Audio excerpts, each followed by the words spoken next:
जरा सोचिए, इस अनंत ब्रह्मांड में जहां हर रात आकाश में चमकने वाले तारे सिर्फ रोशनी के बिंदु नहीं बल्कि खुद में ही एक पूरा सोलर सिस्टम है। हजारों अरब गैलेक्सीज, उनमें हर एक के पास खरबों स्टार्स और उन स्टार्स के गिर्द घूमते करोड़ों प्लैनेट्स। क्या उनमें से किसी एक पर भी जीवन नहीं है?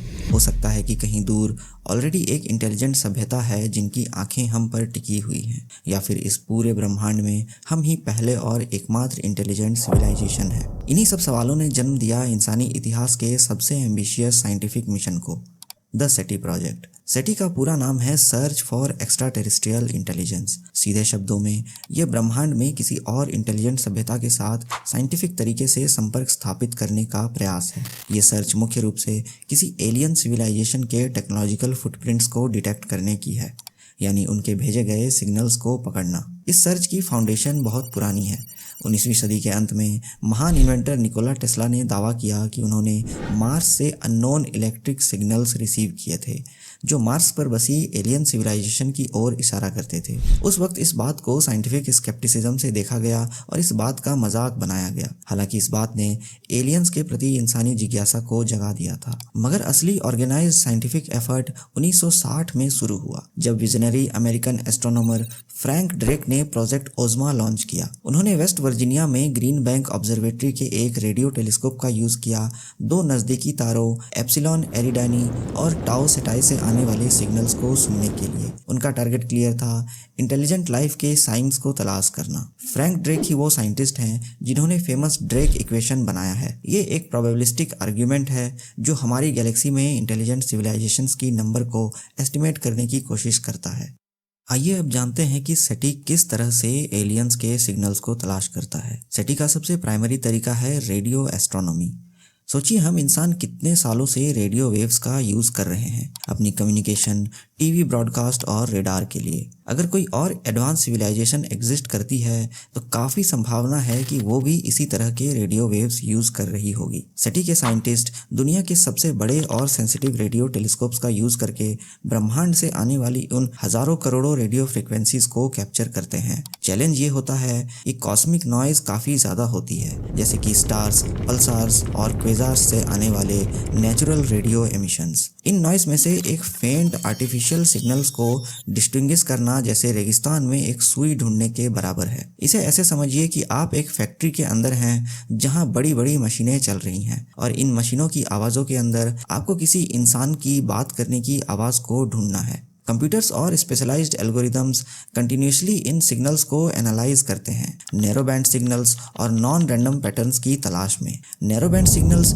टिपिकली नेचुरल सोर्स से नहीं आते। अगर कोई सिग्नल्स मैथमेटिकल सीक्वेंस जैसे प्राइम नंबर्स की सीरीज या किसी रिपीटेबल पैटर्न में होता है तो वो काफी हद तक इंटेलिजेंट ओरिजिन का इंडिकेशन माना जाता है। सिर्फ रेडियो वेव्स ही नहीं, पिछले दशकों में ऑप्टिकल सेटी भी एक इम्पॉर्टेंट फील्ड बन गया है। इसमें पावरफुल लेजर्स या शॉर्ट इंटेंस लाइट पल्सेस की तलाश की जाती है जो किसी सभ्यता ने पर्पसफुली भेजा हो। ये लाइट पल्सेस इतने फास्ट होते हैं कि नॉर्मल टेलीस्कोप्स उन्हें डिटेक्ट नहीं कर सकते, इसलिए स्पेशलाइज्ड इक्विपमेंट का यूज किया जाता है। और हाँ, सेटी के ऑपोजिट मैटी भी एग्जिस्ट करता है। जहाँ सेटी सिर्फ सुनने का काम करता है, वहीं मैटी एक्टिवली मैसेज भेजता है पूरे ब्रह्मांड में।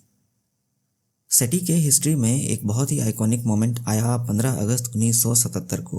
ओहायो स्टेट यूनिवर्सिटी के बिग ईयर रेडियो टेलीस्कोप ने एक ऐसा सिग्नल डिटेक्ट किया जो 72 सेकंड तक चला। ये सिग्नल इतना स्ट्रॉन्ग, नैरो और अनयूजुअल था कि एस्ट्रोनॉमर जेरी अहमान ने प्रिंटआउट पर एक्साइटमेंट में वाव लिख दिया और तब से इस सिग्नल को वाव सिग्नल के नाम से जाना जाने लगा। ये सिग्नल हाइड्रोजन की नेचुरल फ्रीक्वेंसी के करीब था। इसकी इंटेंसिटी और मॉड्यूलेशन पैटर्न ऐसे थे जो किसी आर्टिफिशियल सोर्स से आ सकते थे और ये सोलर सिस्टम के अंदर के किसी सोर्स से नहीं आ रहे थे। तो इस बात का पोटेंशियल काफी ज्यादा था कि ये सिग्नल किसी इंटेलिजेंट एलियन सभ्यता की ओर से आ रहे थे। लेकिन दोबारा वो सिग्नल फिर कभी नहीं मिला। कितनी भी कोशिश की गई बिग ईयर या किसी भी और टेलीस्कोप ने, तो भी वो वाव सिग्नल दोबारा से डिटेक्ट नहीं किया गया। इस सिग्नल के अलावा कई दशकों की इंटेंसिव सर्च के बाद भी हमें कोई पक्का रिलेटेबल सबूत नहीं मिला है। ब्रह्मांड की इस सीमिंगली एंडलेस साइलेंस को ग्रेट साइलेंस या फर्मी पैराडॉक्स भी कहा जाता है।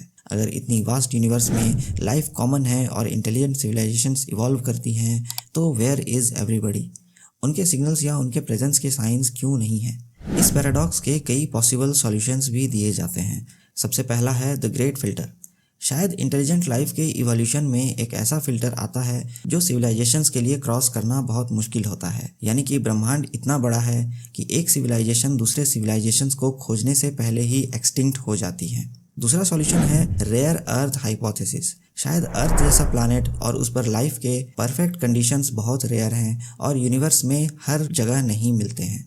तीसरा है जू हाइपोथेसिस, यानी कि शायद एलियंस एग्जिस्ट करते हैं और उन्हें हमारे बारे में पता भी है। पर जू हाइपोथेसिस में ऐसा कहा जाता है कि सिविलाइजेशंस अपनी लोकेशन को एक्सपोज करना सही नहीं समझती। इसके बजाय वो चुपचाप अपने लोकेशन में बैठकर दूसरे सिविलाइजेशंस को ऑब्जर्व करना ज़्यादा प्रेफर करते हैं।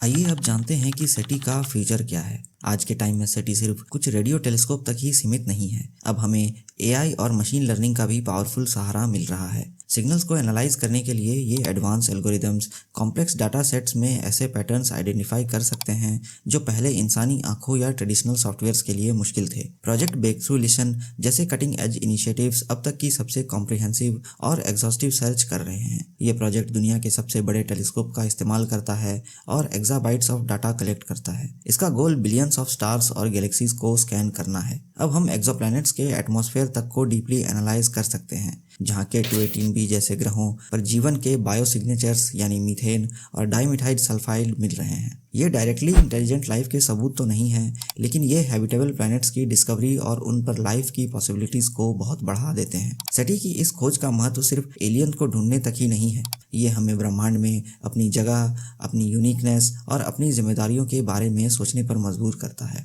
हर रात जब हम सितारों से भरे आसमान को देखते हैं तो कहीं ना कहीं हमारे मन में वो सवाल ज़रूर उठता है कि क्या हम अकेले हैं इस ब्रह्मांड में। सेटी प्रोजेक्ट इसी फंडामेंटल क्वेश्चन का जवाब ढूंढ रहा है।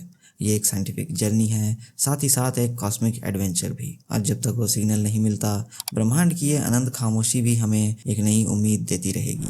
और शायद वो सिग्नल, वो नेक्स्ट मैसेज आपके ही लाइफ टाइम में डिटेक्ट हो जाए।